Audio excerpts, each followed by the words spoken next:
Good morning, good afternoon, good evening, depending on where you are in the world. This is Joe Nicasio, your business advisor.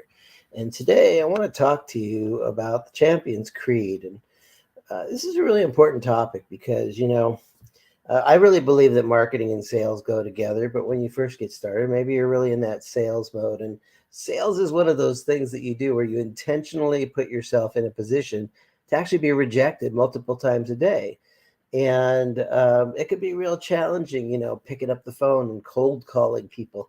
uh, I don't recommend it. Especially the more experienced you are, you don't need to do cold calling, but when you're first getting started, it might be something you do.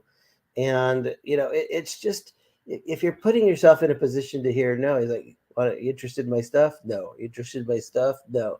It could really beat the heck out of you.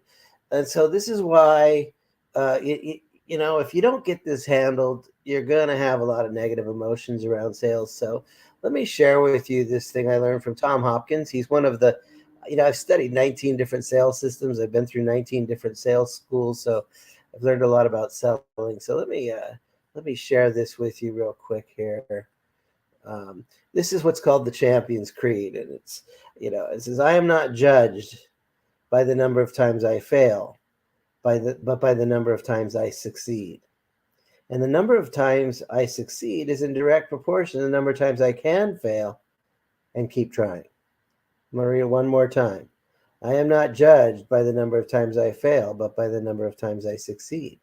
And the number of times I succeed is in direct proportion to the number of times I can fail and keep trying." Sales is about intentionally putting yourself in that position to hear the word no a lot. Okay.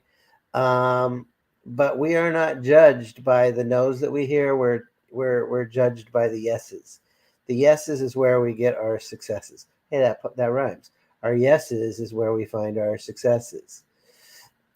And so I wanted to share this with you. I know it to be true that, especially when you first get started, you're going to have to contact a lot of people.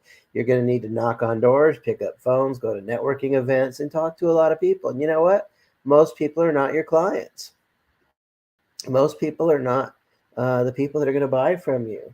But here's what I do know is if you're tenacious, if you're resilient, if you keep going through the no's, you're going to eventually get to the yeses, and it feels good.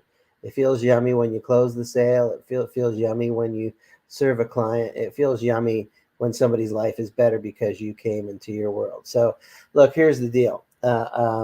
Who's going to make more money? The person that makes you know 2 calls a day, or the person that makes 20 calls a day? Sales is a contact sport. So I'm going to challenge you to get out there, talk to some people, meet some people. Somebody might be a really great salesperson and they can sell 9 out of 10 people. So they call 10 people, they close 9 sales. But here's the deal: what you lack in skills, you can make up for in numbers. So, uh, you know, if I can close 9 out of 10, but you make 100 phone calls, okay, and you get, only 10 out of 100. You get 10, I got 9. You win, I lose. So what you lack in skills, you can make up for in the numbers. I really don't think sales is a numbers game. I believe it's a relationship game. It's really about having quality relationships with people. But you still, no matter what business you're in, if you don't play your horn, there isn't any music. You gotta, at some point, you've got to put yourself out there. If you don't play your horn, there isn't any music. Okay. And timid salespeople have skinny children. So I just want to encourage you that, I am not judged by the number of times I fail, but by the number of times I succeed. And the number of times I succeed is in direct proportion to the number of times you can fail, or I can fail, and you keep trying.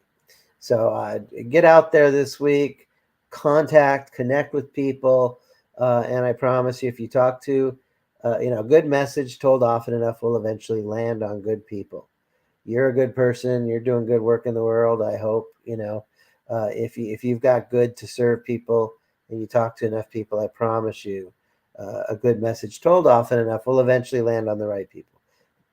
This is Joe Nicasio, your business mentor. God bless you, and have an amazing week.